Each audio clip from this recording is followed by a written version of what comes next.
Properties of matter உடைய NEET previous year questions second part பார்க்கலாம். Assuming the sun to have a spherical outer surface of radius or radiating like a black body at temperature T degree centigrade, the power received by a unit surface at a distance capital R from the center of the sun is dash அப்படின்னு கேட்டிருக்காங்க. So இப்போ வந்து நமக்கு according to Stephen's லா வந்து power radiated by the black body is equal to sigma a t power 4. இதுதான் formula. ஏன்றது பாத்தீங்கன்னா இப்போ சன் வந்து சன்னு தான் எமிட் பண்ணுது. அப்போ சன்னுடைய ரேடியஸ் வந்து நம்ம ஸ்மால் ஆர்னு எடுத்துக்கலாம். இந்த ஏரியா போடணும். அப்போ இந்த ஏரியா போட்டோம்னா பவர் ரேடியேட்டட் வந்து சிக்மா இன்ட்டு ஏ வந்து என்ன பண்ணலாம் 4 பை ஸ்மால் ஆர் ஸ்கொயர் அப்படின்னு நம்ம எடுத்துக்கலாம். ஓகேங்களா? சரி, அப்படின்னு போட்டுட்டு டெம்பரேச்சர் வந்து இவங்க சென்டிகிரேட்ல கொடுத்துருக்காங்க, நம்ம கெல்வின்ல மாற்றணும். அப்போ டெம்பரேச்சர் வந்து சென்டிகிரேட கெல்வினை மாத்துறதுக்கு என்ன பண்ணணும் 273 ஆட் பண்ணிக்கணும். அப்போ டெம்பரேச்சர் வந்து 273ல ஆட் பண்ணிட்டோம். டி பிளேஸ்ல நம்ம என்ன பண்ணலாம் டி பிளஸ் 273. இது ஆக்சுவலா இந்த ஃபார்முலா வந்து நம்ம ஸ்டீஃபன்ஸ் லால இருந்து கொண்டு வந்திருக்கோம்.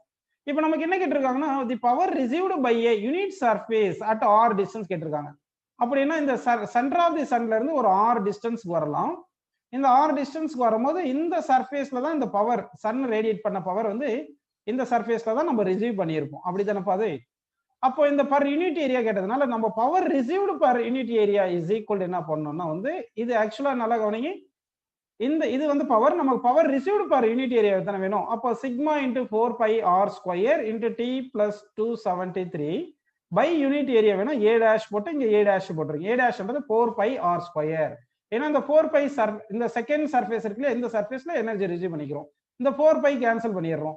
ஸோ நமக்கு இந்த power receive per unit area தான் வேணும். அது என்ன வருது பாருப்பா sigma r square into T plus 273 power 4 இருக்கு பாருங்கப்பா, ஃபோர்த் பவர் தானே. இங்க டெம்பரேச்சருக்கு வந்து பவர் 4 இருக்குனால பவர் 4 போட்டுங்க. பவர் 4 போட்டு டிவைட் பை என்ன இருக்கு பாருங்க ஆர் ஸ்கொயர் இருக்கு. ஸோ எந்த ஆப்ஷன் கரெக்ட்னு பாருங்க. இந்த கொஸ்டினுக்கு ஆப்ஷன் சி கரெக்டான ஆன்சர். நெக்ஸ்ட் கொஸ்டின் பேர்லாம் பாருங்க. A black body at 227 degree centigrade radiates heat at the rate of 7 calorie per centimeter square per second. அதாவது energy by area per second கொடுத்திருக்காங்க. At a temperature of 727 degree centigrade, the rate of heat radiated in the same units will be dash ன்னு கேட்டிருக்காங்க. So அப்படின்னா வந்து நமக்கு என்ன formula தெரியும்னா வந்து power is equal to sigma A T power 4. ஆனா அவங்க வந்து divide by A square centimetre ஸ்கொயர்ல கேட்டிருக்காங்க. அப்போ பவர் பர் யூனிட் ஏரியா தான் கேட்டிருக்காங்க. அப்போ வந்து அதை வந்து இன்டென்சிட்டி இதை வந்து என்ன எடுத்துக்கலாம் இன்டென்சிட்டி எடுத்துக்கலாம். இன்டென்சிட்டின்றது power by area that is equal to sigma T power 4 அப்படின்னு எடுத்துக்கணும். ஸோ இப்போ இன்டென்சிட்டி 1 பை இன்டென்சிட்டி 2 சிக்மா வந்து constant that is equal to T1 power 4 divide by T2 power 4னு போட்டுங்க. இங்க 7 கொடுத்தது வந்து இன்டென்சிட்டி I1 எடுத்துக்கங்க. நமக்கு I2 கேட்டிருக்காங்க. ஓகேங்களா? I2 கேட்டிருக்காங்க.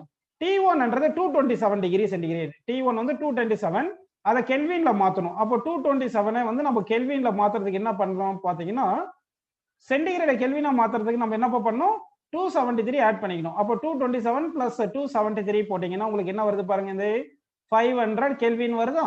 சரி, இதே மாதிரி T2 இருக்கு பாருங்க. இந்த T2 வந்து எவ்வளவு வரும்னு சொல்லுங்க. சென்டிகிரேட்ல கொடுத்துருக்காங்க 727 பிளஸ் 273 போட்டுங்கப்பா.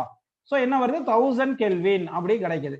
ஸோ அந்த வேல்யூஸை இங்க சப்ஸ்டிட் பண்ணலாம். சப்ஸ்டிட் பண்ணும்போது என்ன வரும் பாருங்க, I1 வந்து 7 கொடுத்துருக்காங்க, 7 டிவைட் பை I2ன்னு போட்டுருவோம். T1 வந்து 500 கெல்வின், T2 வந்து 1000 கெல்வின், ஹோல் பவர் 4 இருக்கு. இந்த 500 1000 கேன்சல் பண்ணா 2 கிடைக்குது. 2 பவர் 4 எவ்வளோப்பா 16. 2 பவர் 4 எவ்வளவு வருது 16 வருதா? சரி, அப்ப I2 is equal இந்த 7 இங்க இருக்கு, இங்க 2 பவர் 4 16 அந்த பக்கம் போனா 7 into 16. சரிங்களா? அப்ப 7 into 16 என்ன வரும் சொல்லுங்க. 7 into 16 வந்து நமக்கு 112 வருதுங்களா? 112 calorie per centimetre square per second கிடைக்குது. சோ அந்த ஆன்சர் பார்த்தோம்னா option B is the correct answer. Next question பாருங்க.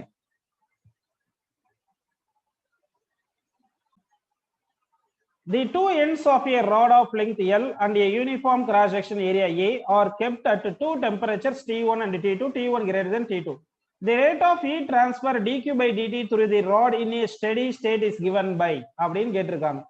ஸோ இது வந்து transmission of heat by conduction. அப்போ வந்து ஒரு ராட் எடுத்துக்கிறோம். இந்த ராடுக்கு area of cross section A, length of the conductor L ன்னு எடுத்துக்கிறோம். ஓகேங்களா? இங்க ஒரு எண்ட்ல T1 டெம்பரேச்சர், இன்னொரு எண்ட்ல T2 டெம்பரேச்சர் இருக்கு. Rate of flow of heat தான் Q by T.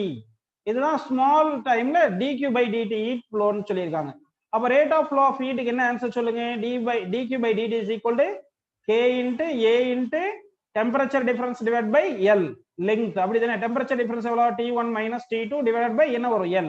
இது டைரக்ட் ஃபார்முலா, அப்படியே transmission of heat by கண்டக்ஷன்ல.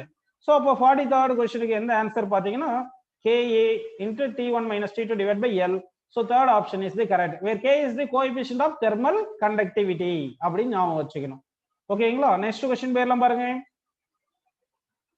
On a new scale of temperature and called the W scale, the freezing and boiling point of water are 39 degree and 239 degree respectively. What will be the temperature on the new scale corresponding to a temperature of 39 degree centigrade on the Celsius scale? இதுக்கு நம்ம என்ன சொல்லி இருந்தோம்னா, அதாவது reading minus lower fixed point divided by upper fixed point minus lower fixed point equal to constant அப்படி ஞாபகம் வச்சுன்னு சொல்லியிருந்தேன். இப்போ நமக்கு கொடுத்த புதுசா இந்த ஒரு தெர்மோமீட்டர் இருக்கு. இதுக்கு W ஸ்கேல் வந்திருக்கு. இது லோயர் ஃபிக்ஸ்டு பாயிண்ட் வந்து 39, அப்பர் ஃபிக்ஸ்டு பாயிண்ட் வந்து 239 எடுத்துக்கிறோம். அந்த ரீடிங் வந்து என்ன கொடுத்துருக்காங்க பாருங்க. சாரி, இது வந்து சென்டிகிரேட் ஸ்கேல்ல ரீடிங். இப்போ வந்து நம்ம என்ன பண்ணலாம், இது கிவன் ஸ்கேலுக்கும் சென்டிகிரேட் ஸ்கேலுக்கும் போடுவோம். கிவன் ஸ்கேலுக்கு வந்து என்ன சொல்லுங்க, ரீடிங் தான் நமக்கு வேணும், அது ஆர்னு வச்சுங்க. மைனஸ் லோயர் ஃபிக்ஸ்டு பாயிண்ட் 39 கொடுத்துருக்காங்க, divide by upper fixed point 39 minus lower fixed point 39 போட்டு is equal to centigrade scale போடுவோம். சென்டிகிரேட் ஸ்கேலுக்கு ரீடிங் எவ்வளவு கொடுத்தாங்க பாருங்க, 39 கொடுத்துருக்காங்க. So 39 minus 0 divide by 100 minus 0. ஏன்னா சென்டிகிரேட் ஸ்கேலுக்கு upper fixed point 100, lower fixed point 0. இப்போ என்ன பண்ணலாம்னா, இது R minus 39 divide by 239 minus 39 வந்து 200 வருதா, is equal to 39 divide by என்ன இருக்கு, இங்க 100 இருக்கு. இந்த 100 200 கேன்சல் பண்ணா இங்க 2 இருக்கும். 2 அந்த பக்கம் கொண்டு போயிருங்க. 2 அந்த பக்கம் கொண்டு போயிட்டீங்கன்னா 2 into 39, இந்த மைனஸ் 39 அந்த பக்கம் போனா பிளஸ் 39 வரும். ஸோ ஆக மொத்தம் 2 டைம்ஸ் ஆஃப் 39, 3 இது ஒரு 39, 3 டைம்ஸ் ஆஃப் 39. அப்போ 3 டைம்ஸ் ஆஃப் 39 படினா 3 into 39 என்ன வரும் சொல்லுங்க, 117. ஸோ நியூ ஸ்கேல்ல வந்து 117 அப்படின்னு வருது. அப்போ சென்டிகிரேட் ஸ்கேல்ல 39 வந்தா W ஸ்கேல்ல 117 அப்படின்னு நமக்கு ஃபோர்த் ஆப்ஷன் கரெக்டா கிடைக்கும். ஓகேங்களா? அடுத்த क्वेश्चन பாருங்க. A black body is at 727 degree centigrade. It emits energy at a rate which is proportional to dash அப்படின்னு கேட்டிருக்காங்க. ஆக்சுவலா வந்து நமக்கு ஸ்டீஃபன்ஸ் லா தெரியும். அக்கார்டிங் டு ஸ்டீஃபன்ஸ் லா என்ன சொல்லுங்க, அதாவது heat energy emitted per second, ரேட்னாவே பை டைம், அப்போ power is equal to emissivity into sigma into A into T power 4 அப்படின்னு தெரியும் உங்களுக்கு. சரிங்களா? அப்ப டி வந்து எவ்வளவு கொடுத்தாங்க, டெம்பரேச்சர் 727 கொடுத்துருக்காங்க. அதை சென்டிகிரேட்ல கொடுத்தனால கெல்வின்ல மாத்துங்க. அப்போ 727 கெல்வின்ல மாத்ததுன்னா 273ல ஆட் பண்ணிக்கணும். அப்ப என்ன கிடைக்கும், 1000 கிடைக்கும். ஓகேங்களா? சோ அப்போ வந்து நம்ம என்ன பண்ணலாம், பவர் இஸ் ஈக்குவல் டு இந்த எமிசிவிட்டி சிக்மா ஏ இது எல்லாமே கான்ஸ்டன்ட் அப்படின்னு எடுத்துக்கலாமா? அப்படி எடுத்துட்டா அப்ப power proportional to T power 4. T எவ்வளவு வந்திருக்கு, 1000 power 4. So option first option is the correct answer. ஓகேங்களா? நெக்ஸ்ட் क्वेश्चन போயிரலாம் பாருங்க. A black body at 1227 degree centigrade emits radiations with maximum intensity at a wavelength of 5000 angstrom. If the temperature of the body is increased by 1000 degree centigrade, increased by ன்னு போட்டுருக்காங்க, increased to கிடையாது. சரிங்களா? The maximum intensity will be observed dash wavelength அப்படின்னு question கேட்டிருக்காங்க. சரிப்பா, இப்போ நமக்கு என்ன கேட்டிருக்காங்க, என்ன கொடுத்திருக்காங்க பார்க்கலாம். lambda 1 is equal to 5000 angstrom. கரெக்டா? ஓகே, அது எந்த டெம்பரேச்சர்ல, 1227 டிகிரி சென்டிகிரேட் கொடுத்திருக்காங்க. கெல்வின்ல மாத்தணும், 273 ஆட் பண்ணிக்கிங்க. சோ அது 1500 கெல்வின் அப்படின்னு நமக்கு கிடைக்குது. அடுத்து T2 வந்து எவ்வளவு, 1000 கூட்டிக்கணும். அப்போ 1500 1000 கூட்டுங்க, 2500 கெல்வின். ஏன்னா இன்க்ரீசஸ் பைன்னு சொன்னதுனால இவ்வளவு இன்க்ரீஸ் ஆயிருக்கு அப்படின்னு எடுத்துக்கணும். சோ அந்த கரஸ்பாண்டிங் வேவ் லென்த் எவ்வளவுன்னு क्वेश्चन கேட்டிருக்காங்க. நமக்கு வீன்ஸ் லா தெரியும் இல்லையா? வீன்ஸ் லா என்ன சொல்லுங்க, wavelength corresponding to maximum intensity into absolute temperature is equal to Wien's constant. அப்ப lambda 1 into T1 is equal to lambda 2 into T2 அப்படின்னு தெரியும் நமக்கு. அப்ப lambda 1 எவ்வளவு பாருங்க, 5000 angstrom. T1 எவ்வளவுப்பா, 1500 is equal to lambda 2 தான் क्वेश्चन மார்க், T2 எவ்வளவு சொல்லுங்க, 2500 அப்படி நமக்கு வந்திருக்கு. இந்த 1500 2500 500 டேபிள் அடிச்சா இங்க 3 கிடைக்கும், இங்க 5 வந்திருக்கும். இந்த 5 இந்த 5000 அடிச்சா இங்க 1000 வருது. அப்ப இந்த 3 into 1000 என்ன வருது பாருங்க, ஆன்சர் வந்து 3000. So 3000 angstrom is the correct. அப்படின்னா டெம்பரேச்சரை வந்து 1000 டிகிரி சென்டிகிரேட கூட்டும் போது அந்த wave length corresponding to maximum intensity 5000 ஆங்ஸ்ட்ராங்ல இருந்து 3000 ஆங்ஸ்ட்ராங்கா வந்துருது. ஓகேங்களா? நெக்ஸ்ட் क्वेश्चन பாருங்க. Which of the following rods given radius r and length l, each made of the same material and whose ends are maintained at the same temperature, will conduct most of heat அப்படின்னு கேட்டிருக்காங்க. According to transmission of heat by conduction, heat transmitted per second is equal to k into a into delta t divided by l அப்படின்னு தெரியும். இங்க same material சொன்னதுனால k same வந்துருச்சு. அடுத்து maintained at the same temperature சொல்லிட்டாங்க, அதனால temperature சேம்னு எடுத்துங்க. அப்படின்னா ரேட் ஆஃப் ஃப்ளோ, இது வந்து டி என்றது லெங்க்த்னு வச்சுங்க. ஓகேங்களா? Q by T is directly proportional to area by length. Area directly proportional to pi R square. So pi R square by length அப்படின்னு போட்டுங்க. இப்போ இந்த பை ஆர் ஸ்கொயர், அதாவது rate of flow of heat வந்து directly proportional to R square by L. அப்போ எந்த ரேஷியோல R square by L அதிகமா இருக்கோ அதுதான் அதிகம் எடுத்துங்க. ஃபர்ஸ்ட் கேஸ்ல பாருங்க, ஆர் ஸ்கொயர் பை எல் வந்து R nought square by L nought வருதா. செகண்ட் கேஸ்ல பாருங்க R nought square by 2l நாட்னு வருது. தேர்ட் கேஸ்ல பாருங்க 4r naught square divide by l naught வருது. சரிங்களா? சாரி, தேர்ட் கேஸ், இது செகண்ட் கேஸ். செகண்ட் கேஸ்ல 4r naught square by l naught வருது. ஃபோர்த் கேஸ்ல பாருங்க இத 2 ஸ்கொயர் பண்ணிடுறோம். அப்போ 4r naught square divide by 2l naught that is equal to என்ன போறது, 2r naught square by l naught அப்படின்னு வந்திருக்கு. அப்படின்னா இந்த ஆர் ஸ்கொயர் பை எல் அதிகமா இருக்கிறதுக்கு தான் rate of transmission of heat அதிகமா இருக்கும். அப்ப இதுல எந்த ஆப்ஷன்ஸ் கரெக்ட்னு பாத்தீங்கன்னா 4r square by L not தான் அதிகமா இருக்கிறதுனால ஆப்ஷன் பி இந்த மாதிரி, அதாவது ரேடியஸ் 2r இருக்கணும், லெங்த் எல் இருக்கிற மாதிரி இந்த கண்டக்டர்ஸ்ல தான் என்ன ஆகும்னா rate of transmission of heat is greater அப்படின்னு நம்ம எடுத்துக்கிறோம். நெக்ஸ்ட் क्वेश्चन பாருங்க. If lambda m denotes the wavelength at which the radiative emission from a black body at a temperature T Kelvin is maximum, then எந்த option கேட்டிருக்காங்க. According to வீன்ஸ் law என்ன தெரியும் சொல்லுங்க, wavelength corresponding to maximum intensity of energy radiated into absolute temperature is equal to constant, that constant is known as Wien's constant. From this, wavelength corresponding to maximum intensity radiated is directly proportional T அந்த பக்கம் போயிடுச்சுன்னா 1/T வரும். So T power -1. அப்படின்னா wavelength corresponding to maximum emission இந்த இருக்கு இல்லையா, அது depends on temperature எப்படி இருக்குன்னா inversely proportional to T power -1 அப்படின்னு வந்திருக்கு. ஸோ 48th கொஸ்டினுக்கு நமக்கு ஆன்சர் என்ன பாருங்க, ஃபோர்த் ஆப்ஷன் வந்து கரெக்டான ஆன்சர். ஓகேங்களா? சரிப்பா, அடுத்த கொஸ்டின் போயிடலாம் பாருங்க. 49th question. Consider a compound slab consisting of two different materials having equal thickness and thermal conductivities K and 2K respectively. The equivalent thermal conductivity of the slab is dash. So இப்போ வந்து ரெண்டு slab கொடுத்துருக்காங்க, different materials having equal thickness ன்னு சொல்லிட்டாங்க. இப்போ வந்து equivalent thermal conductivity கேட்டிருக்காங்க. இப்போ இது வந்து எப்படி சீரீஸ்ல கனெக்ட் பண்ணிருக்காங்களா பேரலல்ல கனெக்ட் பண்ணிருக்காங்களா பாருங்க. எந்த மாதிரி கனெக்ட் பண்ண மாதிரி கொடுத்திருக்காங்க, consider a compound slab consisting of two different materials having equal thickness and thermal conductivities அப்படின்னு சொல்லிட்டாங்களே தவிர இது சீரீஸ்ல இருக்கா பேரலல்லா இருக்கான்னு தெரியல. நம்ம வந்து ஏதாவது ஒரு அசம்ப்ஷன் பண்ணி சால்வ் பண்ணுவோம், அது எது வருதோ அதுல நம்ம சால்வ் பண்ணிடலாம். ஓகேங்களா? சோ ஓகேப்பா, இப்போ சால்வ் பண்ணலாம் பாருங்க. இப்போ இது ஒரு ஸ்லாப்னு எடுத்துங்க, அப்புறம் இது ஒரு ஸ்லாப் எடுத்துங்க, பேரலல்ல கனெக்ட் பண்ண மாதிரி வச்சு பார்ப்போம். ஓகேங்களா? இப்போ என்ன சொல்லிருக்காங்க, ஈக்குவல் திக்னஸ் அப்படின்னு சொல்லியிருக்காங்க. டிஃப்ரெண்ட் மெட்டீரியல்ஸ், ஒரு மெட்டீரியலுக்கு கேன்னு சொல்லியிருக்காங்க, இன்னொரு மெட்டீரியலுக்கு 2Kன்னு சொல்லியிருக்காங்க. ஓகேங்களா? இப்போ equivalent thermal conductivity of the ஸ்லாப்னு கேட்டிருக்காங்க. ஸோ இது பண்ணும்போது நம்ம என்ன பண்ணலாம்னா பேரலல்ல இருந்தா என்ன வரும்னு பாத்தீங்கன்னா உங்களுக்கு ரெசிஸ்டன்ஸ் ஃபார்முலா தெரியும் இல்லையா, தெர்மல் ரெசிஸ்டன்ஸ் L/KAன்னு கிடைக்கும். அப்போ வந்து பேரலல் காம்பினேஷன்ல 1/R is equal to 1/R1 plus 1/R2 அப்படின்னு கிடைக்குது. இந்த ஃபார்முலா போடும்போது நமக்கு என்ன வருது பாத்தீங்கன்னா இந்த எஃபெக்டிவ் ஏரியா வந்து 2Aன்னு வந்துடும். எஃபெக்டிவ் ஏரியா 2A வருது. அப்போ R பிளேஸ்ல என்ன பண்ணும், L/KA.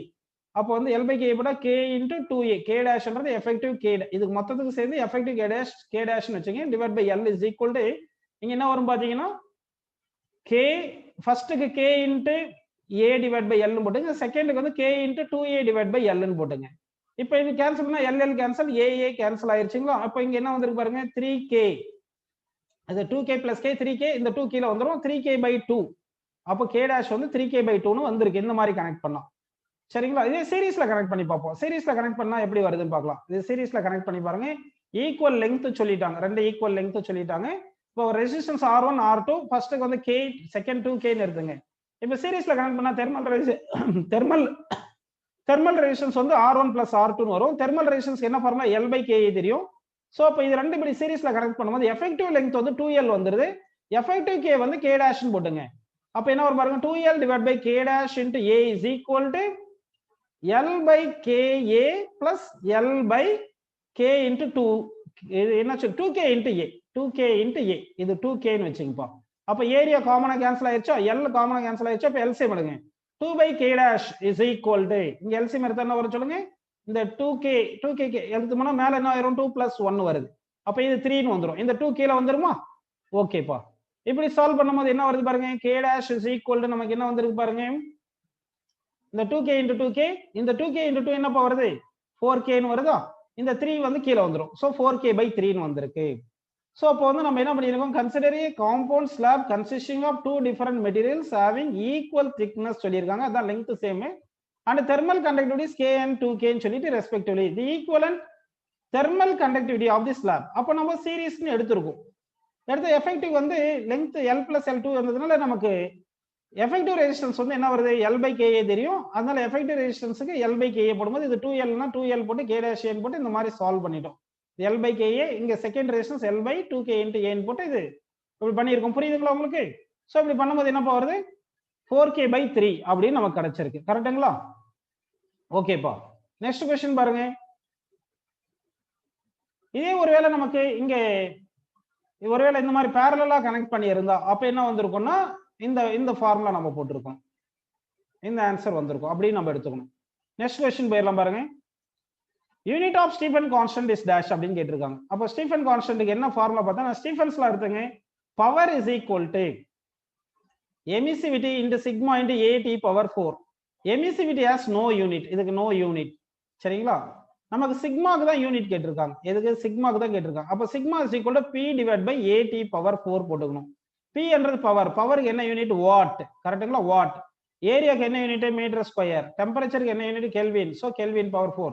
வாட் மீட்டர் ஸ்கொயர் என்ன வந்திருக்கு பாருங்க, watt per metre square kelvin power 4. அப்ப ஆப்ஷன் வந்து fourth option correct. Next question பாருங்க. Consider two rods of same length and different specific heats S1 and S2.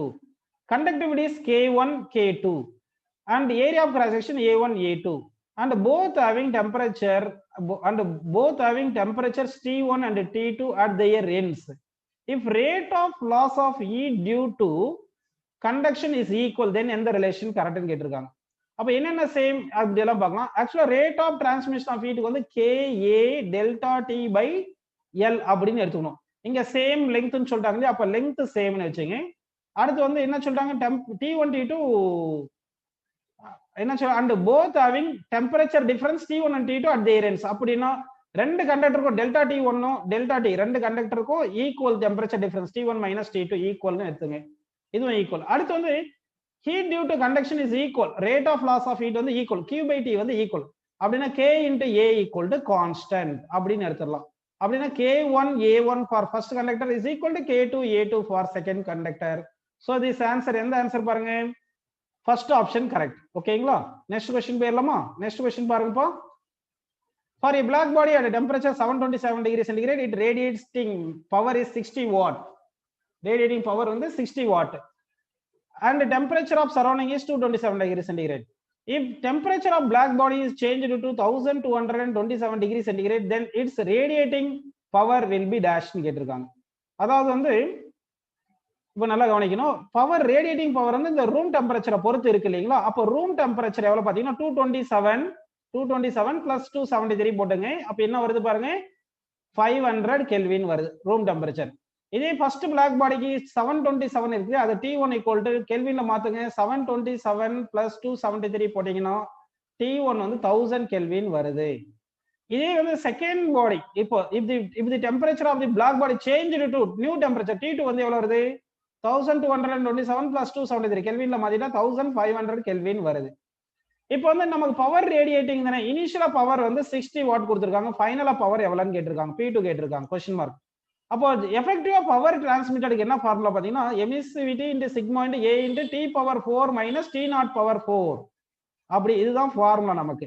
அப்போ P1 by P2 is equal என்ன வரும் எமிசிவிட்டி sigma ஏ எல்லாம் constant cancel ஆயிரும் T1 power 4 minus T not power 4 divided by T2 power 4 minus T not power 4 இதுதான். இப்படி போட்டோம்னா T1 எவ்வளவு பாருங்க 1000 பவர் 4 இருக்கு மைனஸ் டி நாட் 500 பவர் 4 இருக்கு டிவைடட் பை T2 வந்து 1500 பவர் 4 மைனஸ் டி நாட் வந்து 500 பவர் 4. இப்போ இதுல எல்லாமே 500 காமனா நியூமரேட்டர் டினாமினேட்டர் 500 காமனா எடுத்து கேன்சல் பண்ணிட்டீங்கன்னா இங்க என்ன வந்துரும் 1000 எடுத்து 2 பவர் 4 வந்துரும் இங்க மைனஸ் 1 பவர் 4 டிவைட் பை 1500ல 500 காமனா எடுத்துக்கணும். இது ரெண்டுத்துல நியூமரேட்டர் டினாமினேட்டர்ல 500 பவர் 4 காமனா எடுத்து கேன்சல் பண்ணிருக்குப்பா. அப்படி பண்ணிட்டோம். அப்ப 1500ல 500 எடுத்துட்டோம்னா 3 times 3 power 4 minus 1 by 1 power 4 அப்படின்னு வந்திருக்கும். இப்போ 2 பவர் 4 எவ்வளோ 16 16 மைனஸ் 1 எவ்வளோப்பா 15. இதே மாதிரி 3 பவர் 4 எவ்வளோ 81 81ல 1 போச்சுன்னா என்ன 80 இப்படி வந்திருக்கா. இது கேன்சல் பண்ணா 5 டைம்ல கேன்சல் பண்ணா 3 டிவைட் பை 16 வந்திருக்கு. இப்போ P1 எவ்வளோ 60 கொடுத்துருக்காங்க P2 தானே நமக்கு வேணும் நல்லா பாருங்க. அப்போ 60 by P2 is equal to 3 by 16 அப்படின்னு வந்திருக்கா. 3 16 கேன்சல் பண்ணா 20 வரும். இப்போ 20 into 16 போடணும். அப்போ P2 is equal to நமக்கு என்ன வந்திருக்கு பாருங்க 16 into 20 எவ்வளோப்பா 320. ஸோ கரெக்ட் ஆன்சர் பார்த்தீங்கன்னா 320 watt is the correct answer. Next question போயிடலாம் பாருங்க. Which of the following is best close to an ideal black body கேட்டிருக்காங்க. ஆக்சுவலா ஐடியல் பிளாக் பாடி என்னன்னா உங்க புக்ல கொடுத்துருப்பாங்க cavity maintained at constant temperature அப்படின்னு ஒன்று இருக்கு. பிளாக் லேம்ப் இருக்கு பிளாட்டினம் பிளாக் இருக்கு a lump of charcoal heated to a high temperature இருக்கு. இதுக்கு ஆன்சர் கரெக்டா பாத்தீங்கன்னா cavity maintained at constant temperature இதுதான். இது வந்து நம்ம புக்லயே வந்து கொடுத்துருப்பாங்க. இதுதான் பர்ஃபெக்ட்லி பிளாக் பாடின்னு எடுத்துக்கணும். நெக்ஸ்ட் கொஸ்டின் பாருங்க. The Wien's displacement law expresses relation. Wien's displacement என்ன சொல்லுது மேக்ஸிமம் வேவ்லென்த்துக்கும் அப்சல்யூட் டெம்பரேச்சர் தானே சொல்லுது. அதாவது max wavelength corresponding to maximum இன்டென்சிட்டிக்கும் அப்சல்யூட் டெம்பரேச்சருக்கும் தானே சொல்லுது. அப்படின்னா வந்து இந்த கொஸ்டின் வந்து வேவ்லென்த் கரஸ்பாண்டிங் டு மேக்ஸிமம் எனர்ஜிக்கும் டெம்பரேச்சருக்கு தான் சொல்றதுனால Wien's law express about maximum intensity radiate பண்ற வேவ்லென்த்துக்கும் டெம்பரேச்சருக்கும் ரிலேஷன் சொல்றதுனால ஆப்ஷன் ஏன்னு எடுத்துக்கிறோம். அடுத்த கொஸ்டின் பாருங்க. A cylindrical rod having temperature T1 and T2 at its end. The rate of flow of heat is Q1. If all the linear dimensions are doubled, keeping the temperature constant, the rate of flow of heat will be Q2. Q2 எவ்வளோன்னு கேட்டிருக்காங்க. அப்படின்னா நமக்கு rate of flow of heat வந்து என்ன பார்த்தீங்கன்னா K into area வந்து by R square அப்படின்னு எடுத்துட்டு into delta T divide by என்ன போடலாம்னு சொல்லுங்கப்பா எல்னு போட்டுக்கலாம். இப்போ ஆல் லீனியர் டைமென்ஷன்ஸ் ஆர் டபுள்டுன்னு சொல்லிட்டாங்க. அப்படின்னா Q1 by Q2 போட்டோம்னா rate of flow of heat R1 by R2 whole square into L2 by L1 length வந்து இன்வெர்ஸ்லி ப்ரொபோர்ஷனல் வரும். அப்போ R1 வந்து R வச்சுங்க R2 வந்து 2Rன்னு வச்சுக்கலாமா ஹோல் ஸ்கொயர் போட்டு L2 வந்து 2Lன்னு வச்சுங்க L1 வந்து Lன்னு வச்சுங்க. இப்போ LL கேன்சல் RR கேன்சல் இந்த 2 ஸ்கொயர் வந்து 1 by 4 வந்துருமா இங்க 2 இருக்கா. So 2 4 cancel 2 1 by 2. So Q1 by Q2 என்ன வருது பார்ப்போம் 1 by 2 வருதா. Q1 எவ்வளவு கொடுத்தாங்க Q1. அப்போ Q2 is equal என்னப்பா வருது 2Qன்னு வருது. இது புரிஞ்சுக்கலாம். ஆல் லீனியர் டைமென்ஷன்ன்றாங்க அப்படின்னா ரேடியஸ் டபுள் ஆகுது லெங்த் டபுள் ஆகுது அதுதான் லீனியர் டைமென்ஷன். மற்றதெல்லாம் லீனியர் டைமென்ஷன் கிடையாது. ஸோ 55th வந்து ஆப்ஷன் பி கரெக்ட். அடுத்த கொஸ்டின் போயிடலாம். A black body has maximum wavelength lambda at 2000 Kelvin. Its corresponding wavelength at 3000 Kelvin will be dash கேட்டிருக்காங்க. இது வீன்ஸ்ல எடுத்துக்கலாம். வீன்ஸ்ல என்னது lambda 1 into T1 is equal to lambda 2 into T2 அப்படிதானப்பா. அப்போ lambda 1 வந்து lambdaன்னு வச்சுங்க lambda maximum T1 வந்து 2000 எடுத்துங்கப்பா. lambda 2 தான் நம்ம கொஸ்டின் மார்க் T2 வந்து 3000 கொடுத்துருக்காங்க. அப்போ இந்த 3000 இந்த 1000 கேன்சல் பண்ணிட்டா lambda 2 is equal என்ன வருது பாருங்க 2 by 3 of maximum lambda அப்படின்னு நமக்கு வந்திருக்கு. ஸோ அதாவது வீன்ஸ் constant lambda into T equal to constant அப்படின்னு வச்சுக்கணும். இது 2000 வந்து initial temperature T1 3000 final temperature அப்படி வச்சு நம்ம பண்ணியிருக்கோம். நெக்ஸ்ட் கொஸ்டின் பாருங்க. If 1 gram of steam is mixed with 1 gram of ice, then resultant temperature of the mixture is dash ன்னு கேட்டிருக்காங்க. சரிங்களா. இப்போ நல்லா கவனிச்சீங்கன்னா 1 கிராம் ஸ்டீம் இருக்கு இல்லைங்களா 1 கிராம் ஸ்டீம் வந்து 1 கிராம் ஆஃப் வாட்டரா வரும்போது water at 100 degree centigrade at 100 degree சென்டிகிரேடா வரும்போது ஸ்டீம் வந்து 100 டிகிரில இருந்து வாட்டர் அட் 100 டிகிரி வரும்போது எவ்வளவு ஹீட் கொடுக்கும் 540 கலோரி ஆஃப் ஹீட் கொடுக்கும். 540 கலோரி ஹீட் கொடுத்துரும் வெளியில. ஆனா 1 கிராம் ஐஸ் வந்து ஐஸ் அட் 0 டிகிரி சென்டிகிரேட்ல வாட்டர் அட் 1 கிராம் வாட்டரா 1 கிராம் வாட்டரா அட் 0 டிகிரி சென்டிகிரேட் மாறதுக்கு எவ்வளவு ஹீட் வேணும்? 80 கலோரி வேணும். கரெக்ட்டுங்களா? அடுத்து இந்த 1 கிராம் ஆஃப் வாட்டர் வந்து 0 டிகிரி சென்டிகிரேட்ல இருந்து 100 டிகிரி சென்டிகிரேடா மாறதுக்கு 1 கிராம் ஆஃப் வாட்டர் வந்து 100 டிகிரி சென்டிகிரேட் மாறதுக்கு எவ்வளவு வேணும்ப்பா? 100 கலோரி ஹீட் வேணும். கரெக்ட்டுங்களா? அப்படின்னா 1 கிராம் ஆஃப் ஐஸ் 100 கிராம், அதாவது 1 gram of water at 100 degree centigrade மாத்துறதுக்கு 80 கலோரி பிளஸ் 100 கலோரி வேணும். ஸோ 180 கலோரி ஹீட் இருந்தாவே போதும். அப்படின்னா 1 கிராம் ஸ்டீம் மொத்தமாவே கண்டென்ஸ் ஆயிருக்காது. Water at 100 degree centigrade 1 gram steam மொத்தம் கண்டென்ஸ் ஆயிருக்காது. அப்போ ஸ்டீம் வந்து மொத்தமா வாட்டர் கண்டென்ஸ் ஆகிறதுக்கு முன்னாடி ஐஸ் வந்து என்ன ஆயிருது? வாட்டர் அட் 100 டிகிரி சென்டிகிரேட் வந்துறதுனால அப்போ ரிசல்டன்ட் டெம்பரேச்சர் 100 டிகிரி சென்டிகிரேடா இருக்கும். ஏன்னா ஃபைனலா வந்து மொத்த ஸ்டீமும் கண்டென்ஸ் ஆகல. அதுக்கு முன்னாடி ஐஸ் வந்து மெல்ட் ஆகி வாட்டரா மாறிடுச்சு. அதனால வந்து ஃபைனலா 100 டிகிரி சென்டிகிரேடா இருக்கும். அப்போ கொஞ்சம் மாஸ் ஆஃப் தி ஸ்டீம் தான் வாட்டர் கண்டென்ஸ் ஆயிருக்கும். அப்ப இந்த மிக்சர்ல என்ன இருக்கும்னா வாட்டர் இருக்கும், ஸ்டீமும் இருக்கும். ஸோ 57th கொஸ்டினுக்கு ஆப்ஷன் ஏ கரெக்ட். அடுத்த கொஸ்டின் பாருங்க. The radiant energy from the sun incident normally at the surface of earth is 20 kilocalorie per meter square per minute அப்படின்னு கொடுத்திருக்காங்க. ஓகேங்களா? What would have been the radiant energy incident normally on the earth if the sun had a temperature twice of the present one அப்படின்னு கேட்டிருக்காங்க. அவ்வளவுதான், ஒண்ணும் கிடையாது. இப்போ நமக்கு இந்த heat energy radiated per second per unit area வந்து directly proportional to 4th power of the temperature. இப்போ டெம்பரேச்சர் என்ன ஆயிருக்கு? டுவைஸ் ஆயிருச்சு. அப்போ டெம்பரேச்சர் டுவைஸ் ஆயிடுச்சுன்னா அப்போ new heat energy produced per area என்ன வரும்னா ப்ரொபோர்ஷனல் டு 2t பவர் 4 வந்துருமா? அப்போ 2 பவர் 4 எவ்வளவு வந்துரும்? 16 டைம்ஸ் வந்துரும். அப்போ initial heat by final heat is equal என்ன வரும்னா 1/16 டைம்ஸ் இருக்கும். இனிஷியல் 20 தானே பாருங்க. அப்போ 20 by Q2 போட்டீங்கன்னா தட் இஸ் ஈக்குவல் 1/16. அப்போ Q2 இஸ் ஈக்குவல் என்ன வருது? 320 கலோரி அப்படி நமக்கு கிடைக்குதா? So 320 calorie per metre square per minute. அதாவது temperature of the sun double ஆயிடுச்சுன்னா 20 calorie per metre square per மினிட்ல கிடைக்கிறது இப்போ 320 calorie per kilo calorie per metre square per மினிட்ல கிடைச்சிருக்கும். அடுத்த கொஸ்டின் பாருங்க. A black body is at a temperature of 500 Kelvin. It emits energy at the rate which is proportional to கேட்டிருக்காங்க. இது டைரக்டா ஸ்டீஃபன்ஸ்ல நம்ம யூஸ் பண்ணிக்கலாம். ஸ்டீஃபன்ஸ்ல என்னது? P is directly proportional T power 4. அப்ப T வந்து 500 Kelvin கொடுத்ததுனால 500 power 4 போட்டுறோம். So that answer 59th answer வந்து B option கிடைக்குது. Next question பாருங்க.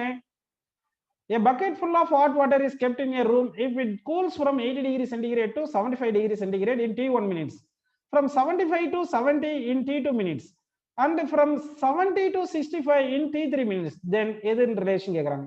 அதாவது வந்து according to Newton's law of cooling பாத்தீங்கன்னா வந்து நமக்கு என்ன ஆகும்னா ஃபர்ஸ்ட் ரேட் ஆஃப் கூலிங் வந்து டெம்பரேச்சர் அதிகமா இருந்துச்சுன்னா, அதாவது rate of loss of heat வந்து Q/T is directly proportional 4th power of temperature தெரியும் இல்லையா? அப்ப டெம்பரேச்சர் அதிகமா இருக்கும்போது ஃபாஸ்டா கூல் ஆகும். அப்போ 80 இருக்கும்போது டெம்பரேச்சர் அதிகமா இருக்கும்போது இது ஃபாஸ்டா கூல் ஆயிருக்கும். அதுக்கு அடுத்து 70 to 75 கொஞ்சம் ஸ்லோவா கூல் ஆயிருக்கும். அதுக்கப்புறம் 70 to 65 இன்னும் கொஞ்சம் ஸ்லோவா கூல் ஆயிருக்கும். அப்படின்னா எந்த ஆப்ஷன்? 80 இருக்கும்போது ஃபாஸ்டா கூல் ஆகுது, 70 to 65 இருக்கும்போது ரொம்ப ஸ்லோவா கூல் ஆகும். ஏன்னா rate of loss of heat வந்து directly proportional to 4th power of temperature. அதனால டெம்பரேச்சர் அதிகமா இருந்துச்சுன்னா என்ன ஆயிரும்? ஃபாஸ்டா கூல் ஆகும். அப்படின்னா T1 வந்து less than T2, T2 less than T3 அப்படின்னு வரும். இது புரியுதுங்களா? இது ஓகேப்பா. ஆனா எல்லாத்துலயும் same temperature difference, temperature difference same. ஆனா டெம்பரேச்சர் வந்து அப்சல்யூட் டெம்பரேச்சர் பாத்தீங்கன்னா ஃபர்ஸ்ட் கேஸ்ல அதிகமா இருக்கு, லாஸ்ட் கேஸ்ல கம்மியா இருக்குனால rate of loss of heat depends on temperature வரதுனால நமக்கு டெம்பரேச்சர் அதிகமா இருக்கும்போது டக்குன்னு கூல் ஆயிரும் அப்படின்னு எடுத்திருக்கும். அடுத்த क्वेश्चन பாருங்க. Heat is flowing through two cylindrical rods of same material. The diameters of the rods are in the ratio 1:2 and the length are in the ratio 2:1. Temperature difference between the ends are same. Ratio of rate of flow of heat through them is dash அப்படின்னு கேட்டிருக்காங்க. அப்ப நமக்கு rate of flow of ஹீட்டுக்கு என்ன formula பாத்தீங்கன்னா KA delta T by delta XL. அப்போ வந்து இங்க என்ன சொல்லிருக்காங்க? Diameter 1:2, length 2:1. அப்படின்னா ஏரியா வந்து நம்ம டைரக்ட்லி ப்ரொபோர்ஷனல் டயாமீட்டர் ஸ்கொயர் போட்டுருங்க. அப்படின்னா heat directly proportional rate of loss of heat directly proportional to diameter square divided by length வருமா? அப்போ Q1 by Q2 is equal to D1 by D2 whole square into L2 by L1 போட்டுக்கலாம். L2 by L1. இப்போ நமக்கு D1 by D2 எவ்வளவுப்பா? 1:2 கொடுத்திருக்காங்க. அப்போ 1:2 whole square போட்டு L1 is L2 வந்து 2:1. அப்போ இங்க L2:L1 தானே, அது என்ன வரும்? 1:2 வரும். அப்போ இது 1/4, இது 1/2, 1/8. ஸோ 1:8 கரெக்டான ஆன்சர். புரியுதுங்களா உங்களுக்கு? Next question பாருங்க.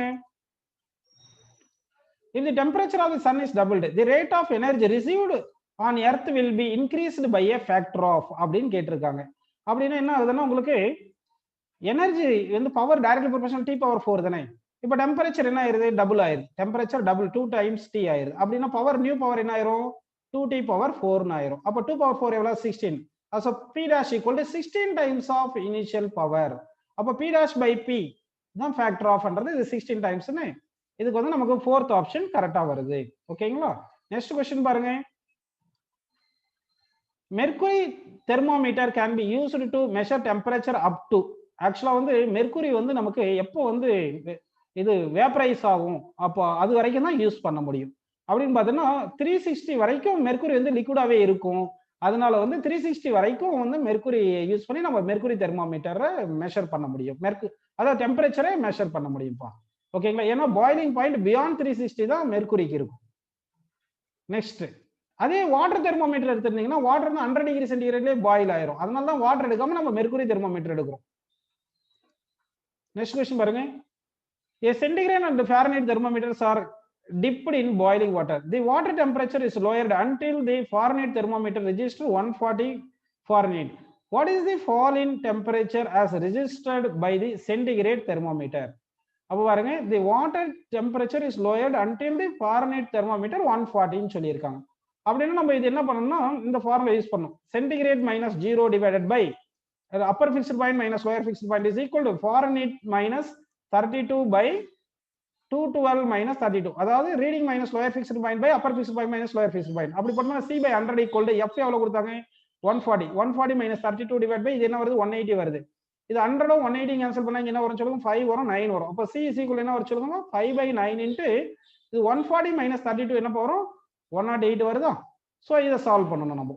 இதை சால்வ் பண்ண என்ன வரும், 9, இது 108 சால்வ் பண்ண என்ன வருது, 12 வருதா. 12 into 5 என்ன வருது, 16 வருது. ஓகேங்களா. அப்போ 64க்கு என்ன வருது பாருங்க. இது புரிஞ்சுங்களா, அது என்ன வந்திருக்குன்னு. அதாவது இந்த இது வந்து இங்க ரீடிங் வந்து சொல்லியிருக்காங்க, இது 140 ஃபாரன்ஹீட் சொல்லியிருக்காங்க, அதான் 140 ஃபாரன்ஹீட் போட்டிருக்கோம். ஓகேங்களா. அடுத்து வந்து என்ன சொல்லியிருக்கேன்னா, what is the fall in temperature as registered by the centigrade thermometer. So இந்த மாதிரி நம்ம பண்ணியிருக்கோம். இப்படி சால்வ் பண்ணும்போது நமக்கு என்ன வந்திருக்கு பாருப்போம், 140ல 32 போனா என்ன ஆகுது, 108 தானே. இது 9ம் 108ம் கேன்சல் பண்ணா என்ன வரும்னு சொல்லுங்க, நமக்கு 12 தானே வருது. 12 into 5 என்ன வருது, 60 தானே வருது. ஸோ நெக்ஸ்ட் क्वेश्चन பாருங்க. இது புரிஞ்சுங்களா பாருங்க. Next, thermal capacity of 40 gram of aluminium அப்படின்னு கேட்டிருக்காங்க. 0.2 கலோரி பர் கிராம் பர் கெல்வின்ல கேட்டிருக்காங்க. ஆக்சுவலா இது எப்படி பண்ணணும்னா, நீங்க தெர்மல் கெபாசிட்டி அப்படின்றது பாத்தீங்கன்னா mass into specific heat capacity. அப்போ மாஸ் வந்து 40 கிராம் கொடுத்துருக்காங்க, 40 கிராம் போட்டுங்க. ஸ்பெசிபிக் ஹீட் வந்து 0.2 கெலோரியை வந்து ஜூல்ல மாத்தணும், 4.2ல மல்டிப்ளை பண்ணிக்கிங்க, ஜூல் வந்துருச்சு, பை கிராம் கெல்வின் வந்துருச்சு. ஓகேங்களா. இப்போ வந்து பாத்தீங்கன்னா இந்த கிராம் கிராம் கேன்சல் ஆயிரும். இந்த 0.2 4.2 இந்த 40 எல்லாமே மல்டிப்ளை பண்ணுங்க. இது எல்லாமே மல்டிப்ளை 40 into 0.2 என்ன வரும்னு சொல்லுங்க, நமக்கு கிட்டத்தட்ட 8 வருமா. 8 into 4.2 அப்படின்னு வரும். 8 into 4.2 என்ன வரும்னு சொல்லுங்க, 33.6 வரும். ஸோ 33.6 அப்படின்னு கிடைச்சிருக்கு. ஓகேங்களா. Joule per kelvin. அடுத்த கொஸ்டின் பாருங்க. இப்போ 10 gram of ice cubes at 0 degree centigrade are released in a tumbler water equivalent 55 gram at 40 degree centigrade, assuming that negligible heat is taken from surrounding. The temperature of water in tumbler becomes nearly dash ன்னு கேட்டிருக்காங்க. Okay. அப்படின்னா 10 gram of ice at 0 degree centigrade released in a tumbler வந்து டம்ளர்ல release பண்ணியிருக்காங்க, at 40 degree centigrade இருக்கு. ஓகேங்களா. அப்போ என்ன பண்ணா, இந்த ஐஸ் வந்து ஹீட் எனர்ஜியை வந்து அப்சர்வ் பண்ணிக்கும். அப்போ ஹீட் எனர்ஜி அப்சர்வ் பண்ணி மெல்ட் ஆயிரும். அப்போ மெல்ட் ஆகிறதுக்கு எவ்வளவு ஹீட் வேணும்னா 10 into 80, 1 கிராமுக்கு 80 வேணும். அப்போ எவ்வளவு ஹீட் வேணும் பாருங்க, 8, இது ஒரு 800 கலோரி ஹீட் வேணும். இதே இந்த வாட்டர் வந்து எவ்வளவு ஹீட்டை கொடுக்கும் பாருங்க, இந்த வாட்டர் ஈக்குவலன்ட் 55 தானே இருக்கு. டம்ளர் கூல் ஆகும்போது, டம்ளர் கூல் ஆச்சுன்னா Q is equal, மொத்தமா Q ஆச்சுன்னா MS delta D, M into S வந்து எவ்வளவு 1 into டெல்டா டி 40 போட்டோம்னா, இப்போ இது மல்டிப்ளை பண்ண என்ன வருது, நமக்கு கொஞ்சம் அதிகமா வர்றதுனால அப்போ வந்து இது மெல்ட் ஆகும் இந்த மாதிரி. அப்போ வந்து heat lost by hot body equal to heat gain by cold body போடுங்க. Heat gain by cold body வந்து ice, that is equal to heat lost by tumbler அப்படி போட்டோம்னா, இது வந்து மெல்ட் ஆகிறதுக்கு எவ்வளவு ஹீட் வேணும், மாஸ் இன்டு லேட்டன்ட் ஹீட்னு போடுங்க, பிளஸ் ரைஸ் ஆகிற டெம்பரேச்சர் MS டெல்டா டின்னு போடுங்க, இஸ் ஈக்குவல் டு இந்த டம்ளருடைய mass M' into S into delta டின்னு போடுங்க. இப்போ மாஸ் ஆஃப் தி ஐஸ் வந்து 10 காமன் எடுத்து லேட்டன்ட் ஹீட் 80 போட்டுங்க பிளஸ் ஸ்பெசிபிக் ஹீட் 1 போட்டு டெம்பரேச்சர் வந்து 0ல இருந்து T வரும், அதனால T மைனஸ் 0 Tன்னு போட்டுங்க. ஈக்குவல் டு M டேஷ் வந்து மாஸ் ஆஃப் தி டம்ளர் வந்து 55 போட்டு ஸ்பெசிபிக் ஹீட் 1 போட்டு டெல்டா T என்ன வாட்டர் ஈக்குவலன்ட் தானே கொடுத்துருக்காங்க. இப்போ டெல்டா T என்ன போடுறீங்கன்னா நமக்கு இனிஷியலா 40 இருக்கும், ஃபைனலா T வரும். இப்போ இதை சால்வ் பண்ணும். இதை சால்வ் பண்ணீங்கன்னா T என்ன வருதுன்னு பாத்தீங்கன்னா உங்களுக்கு 22 டிகிரி சென்டிகிரேட் அப்படின்னு நமக்கு ஆன்சர் கிடைக்கும்பா.